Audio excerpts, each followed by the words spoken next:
Film kali ini menceritakan tentang keluarga Kim, yaitu keluarga miskin yang dengan tipu daya dan kecerdikan berhasil menyusup sebagai pekerja di rumah keluarga kaya raya. Hingga ambisi mereka memicu konflik kelam, tragedi berdarah, dan berujung pada kehancuran mimpi keluar dari kemiskinan. Halo, selamat datang di channel Ngemovie. Di video kali ini kita bakal memberikan alur film yang pastinya bakal menguras emosi, pikiran, dan juga air mata. Jadi tanpa berlama-lama lagi, mari langsung saja kita masuk ke dalam alur filmnya.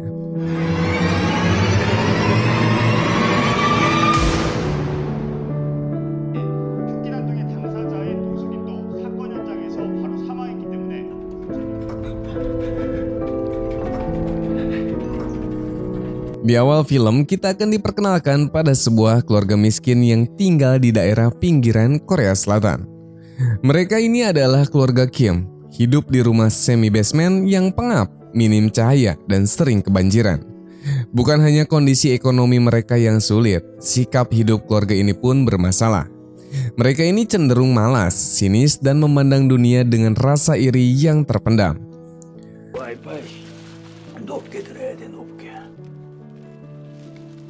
되는 거야? 돼. 자, 그러면은 자, 카톡 한번 확인해 봐. Sang ayah yang bernama Kim Ki-taek dulunya pernah bekerja serabutan, termasuk sebagai petugas parkir. Ada juga sang ibu yang bernama Chung Sok, pernah memiliki prestasi atletik di masa muda. Namun semua itu kini tinggallah kenangan. Ada juga anak sulung mereka yang bernama Kiwo, yang nanti bakal kita panggil sebagai Kevin. Dia ini telah berkali-kali gagal masuk ke dalam perguruan tinggi. Sementara ada juga adiknya yang bernama Kijun yang nanti bakal kita panggil bernama Jessica. Dia ini adalah lulusan SMA yang lebih sering menghabiskan waktunya di warnet. Suatu hari mereka ini mendapatkan pekerjaan sederhana sebagai pelipat kotak pizza. Namun bahkan pekerjaan ini pun mereka tidak jalani dengan sungguh-sungguh. Ketika ditegur, mereka justru bersikap defensif. Malam itu pun hasil kerja seadanya tetap memberi mereka satu hal langka, yaitu makan malam yang layak. 왜 튀어나와요? 그럼 접다 만 거잖아요 지금. 우리 모처럼들 이렇게 둘러앉아가지고 일부 핸드폰은 그지. Di tengah situasi tersebut, seorang tamu pun datang. Dia adalah Min, teman lama dari Kiwo. Min ini membawa sebuah hadiah berupa batu hias antik yang katanya melambangkan kekayaan di masa depan. Namun tujuan utama Min sebenarnya adalah meminta Kiwo menggantikannya sebagai guru les privat bahasa Inggris untuk seorang siswi SMA dari keluarga kaya, karena Min harus pergi ke luar negeri. 네가 내 대신 얘 과외 선생님 좀 해줘라, 영어. 그게 무슨 소리야? 부잣집 과외. Berbekal dengan ijazah palsu yang dibuat dalam semalam, Kiwo ini mendatangi rumah keluarga Park. Disinilah dunia yang kontras diperlihatkan.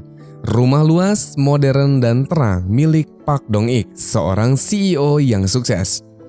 Istrinya yang bernama Yeon Kyo adalah sosok polos, ramah, dan mudah percaya. Tanpa banyak kecurigaan, Yeon Kyo ini menerima Kiwo berdasarkan rekomendasi dari si Min. Muridnya yang bernama Dae, putri sulung keluarga Park. Kiwo mengajar bukan hanya dengan teori, tapi juga pendekatan psikologis sederhana yang membuat Dae ini merasa diperhatikan. Kepercayaan pun langsung tumbuh di sini.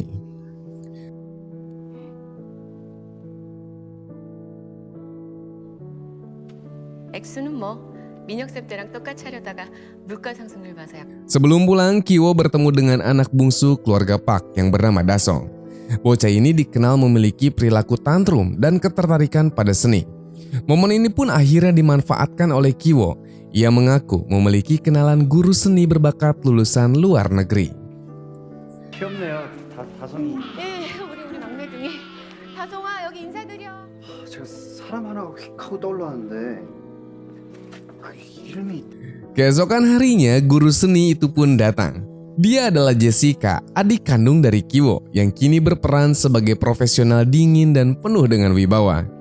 Dengan analisa seni yang terdengar dan yang meyakinkan, Ia berhasil menanamkan kekhawatiran pada Yeonkyo bahwa Dasong membutuhkan penanganan khusus dan tentu saja biaya yang tidak sedikit. 진정하세요. 침착하자. 이게 다 다송이 마음속의 블랙박스이기 때문에 저의 급여가 상당히 높은 수준으로 책정이 될 것 같은데 괜찮으시겠어요? Setelah berhasil masuk sebagai guru seni, langkah berikutnya pun disusun. Jessica pun menjebak sopir lama keluarga Park dengan skenario yang membuatnya tampak tidak profesional. Dengan kata-kata manipulatif dan momen yang tepat, ia pun menawarkan kenalan sopir yang ternyata adalah ayahnya sendiri yang bernama Ki-taek. Tak berhenti di sana, target berikutnya adalah pembantu rumah tangga lama yang bernama Won-gun.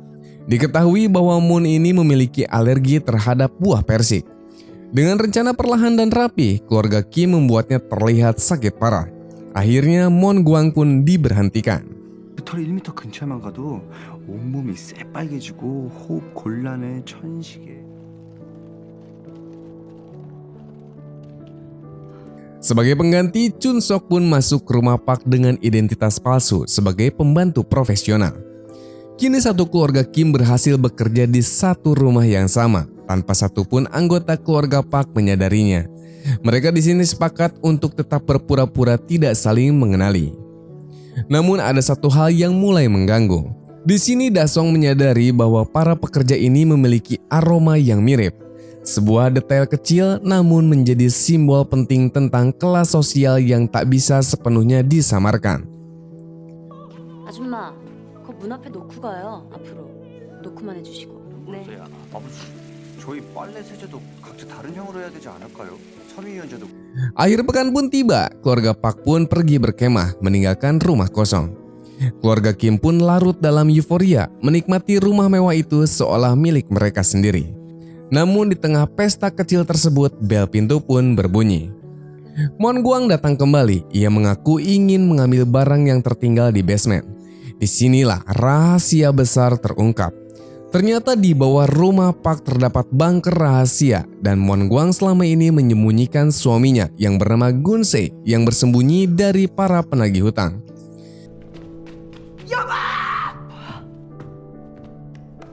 저기 좋은 분이셔. 저분 덕분에 여기 들어온 그게 철판이더라고. 철판, 고기 굽는 철판. 그게 Situasi pun berubah drastis. Posisi berbalik, Moon-gwang merekam identitas asli keluarga Kim dan menjadikan mereka sandera. Namun konflik fisik pun terjadi dan Moon-gwang akhirnya terluka parah. Belum sempat keadaan tenang, Yeonkyo menelpon. Keluarga Park membatalkan liburan dan akan segera pulang. Dalam situasi panik, keluarga Kim menyembunyikan Gun-se ini kembali ke bunker. 여보세요? 저기 아줌마. 야 이거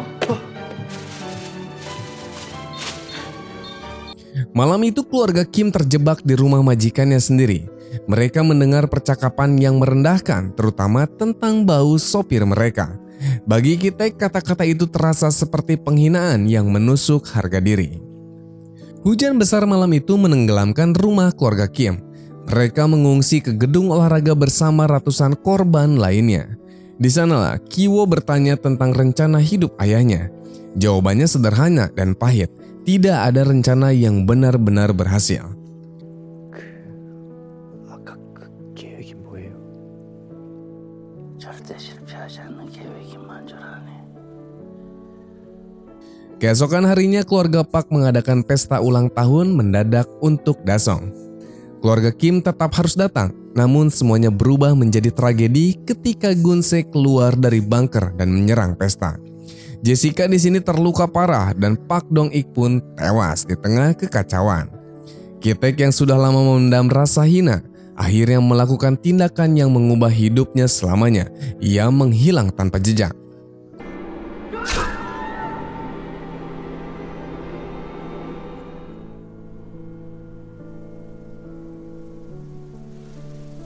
Waktu pun berlalu, Kiwo selamat namun hidup dengan trauma.